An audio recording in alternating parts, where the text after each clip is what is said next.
ओम। अंधविश्वास पांचवा भाग। साईं बाबा से मेहंदी शेख, क्या है पूरा माजरा। शिरडी शहर में एक मुस्लिम फकीर जो जादूगरी की कुछ विद्या जानता था, उसका निधन 15 अक्टूबर 1918 दशहरा के दिन हुआ था। उस दिन जिस दिन रामायण के अनुसार रावण का वध हुआ था। बताते हैं कि एक बार बाबा का भक्त बहुत दूर से अपनी पत्नी को लेकर बाबा के दर्शन के लिए आया और जब वह जाने लगा तो जोरों से बारिश होने लगी। बारिश से जब उनका भक्त परेशान होने लगा तब बाबा ने उनके परेशानी को देखकर कहा, हे अल्लाह, बारिश को रोक दो, मेरे बच्चों को घर जाना है। और तत्काल ही बारिश रुक गई। क्या इस घटना को चमत्कार माना जा सकता है? कितने लोगों के साथ ऐसा होता है।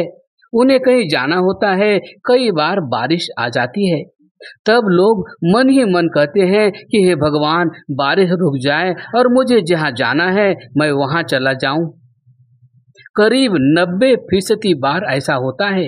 बारिश या तो धीमी पड़ जाती है या कई बार रुक भी जाती है। अमूमन तेज बारिश होती ही है, कभी 10 मिनट को, कभी 20 मिनट को। बरसते बादल अपने आप आगे बढ़ जाते हैं। सब कोई कहे मेरी प्रार्थना से बारिश रुकी, ये महज तुक्का या अंधविश्वास ही माना जाएगा। लेकिन ऐसी घटनाओं पर फिल्म बनाई गई और शिरडी के फकीर को भगवान बना दिया गया।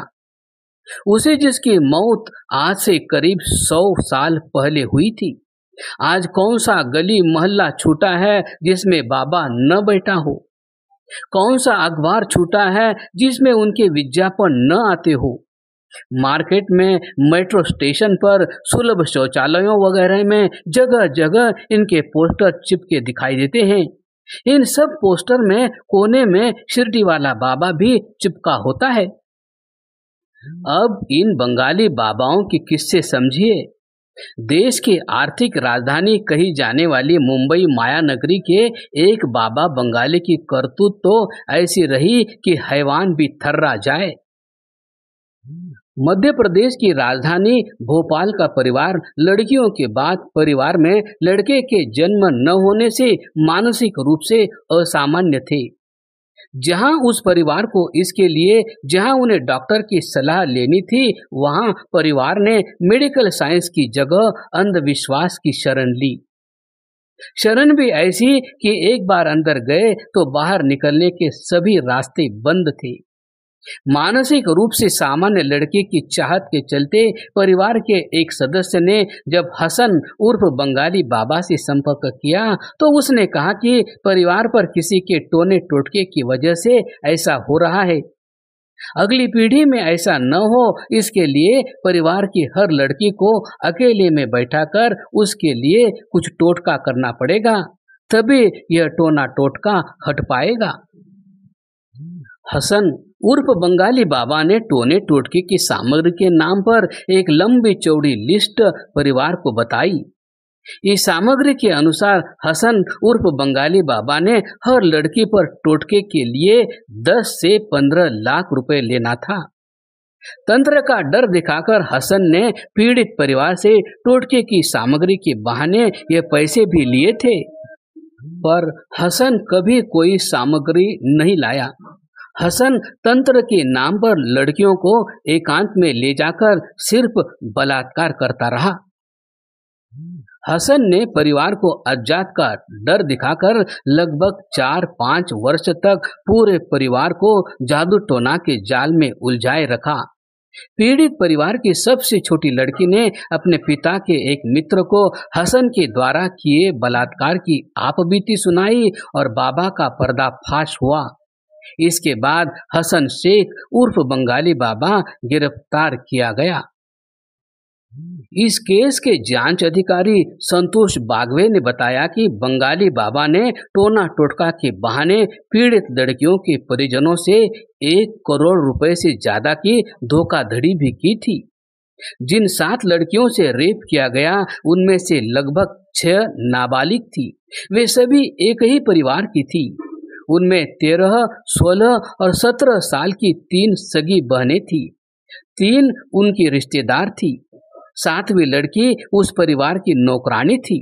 सोचिए ये परिवार किसका शिकार बना, हसन का या अंधविश्वास का। अगर परिवार अंधविश्वास के जाल में न फंसता तो क्या बंगाली बाबा हसन ऐसा कर पाता? ये सभी बच्चियां आपस में मौसेरी बहनें हैं।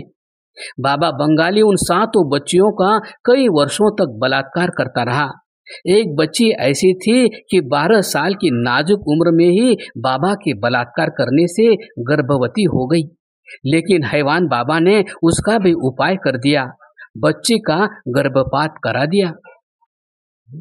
ऐसे 1-2 नहीं, हजारों किस्से थानों की फाइलों में धूल फांक रहे हैं और इनसे कई गुना अधिक वो किस्से जो या तो दर्ज नहीं होते या अपने इज्जत, आबरू, रुपया, पैसा लुटाकर चुपचाप घर बैठ जाते हैं ताकि उनकी मूर्खता पर कोई न हंसे, क्योंकि इन्हीं आश्वासनों और घटिया हथकंडों का सहारा लेकर भोले भाले और मूर्ख लोगों या खासकर महिलाओं को उनकी तकलीफों, समस्याओं, गृह क्लेशों, आर्थिक व पारिवारिक आपत्तियों, प्रेम संबंधों आदि से छुटकारा दिलाने का झूठा और बेबुनियाद झांसा देकर फंसाया जाता है।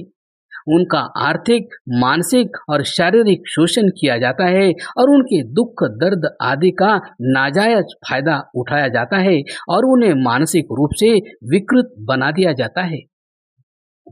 जबकि इन बदमाश औलिया, मौलियों, बंगाली बाबाओं, मियाँ जादूगर बाबाओं और तांत्रिकों आदि के पास ऐसी कोई अलौकिक शक्ति या इल्म आदि नहीं होता जिससे ये किसी का भला कर सके, बल्कि ये खुद नशेड़ी, अय्याश, चालबाज, धोखेबाज और आपराधिक प्रवृत्ति के होते हैं। इनके क्या किसी के पास भी नहीं होता।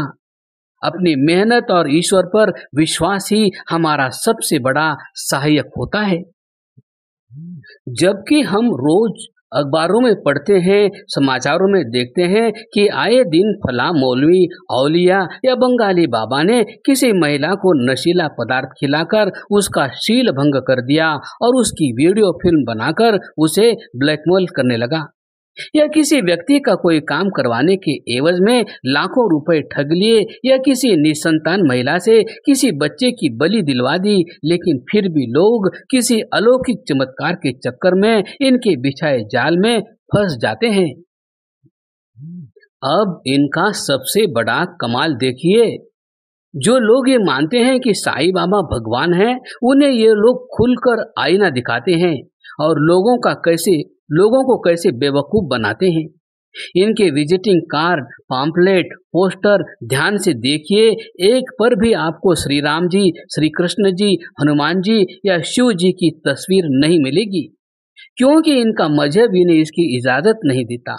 लेकिन जितने मुस्लिम बंगाली बाबा हैं, सबके कार्ड, पॉम्पलेट पर आपको साईं की लगी फोटो नजर आएगी, क्योंकि ये सारे मियाँ जानते हैं कि साईं बाबा हिंदू नहीं थे। यानी इस पूरे खेल की शुरुआत दशकों पहले चांद मियाँ ने साईं बाबा बनकर की थी, जिसे आज बाबा आजाद बंगाली, बाबा सुल्तान बंगाली बनकर ये लोग चला रहे हैं क्रमशः।